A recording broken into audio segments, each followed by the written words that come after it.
সমস্ত মসজিদগুলি থেকে কোরআন এবং সুন্নাহর হক কথাগুলি উঠে আসে না। কোরআন এবং সুন্নাহর সঠিক কথাগুলি যদি প্রত্যেকটা মসজিদে যদি স্পষ্ট করে বক্তব্য দিত খতিব সাহেবেরা, তাহলে এই সমাজের দুষ্ট লোকেরা ইমামের বিরুদ্ধে অবস্থান নেওয়ার সাহস পাইত না।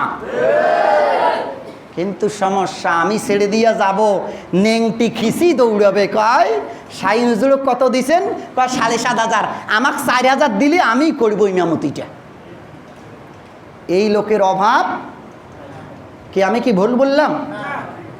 একটা মসজিদের ইমাম চলে যাবার সাথে সাথেই কত ইমামেরা ফোন দেয়, এটাও জানতে চায় না ওই আগের ইমাম কেন বিদায় নিল, এটা জানার চেষ্টাও করে না ইমামেরা।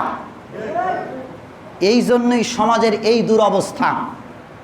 সমাজের এক শ্রেণীর দুষ্ট লোকেরা ইমামদের বিরুদ্ধে কথা বলে, প্রস্রাব করে পানি নেয় না, নামাজে ওয়াক্ত পড়ে না, এরাও ইমামের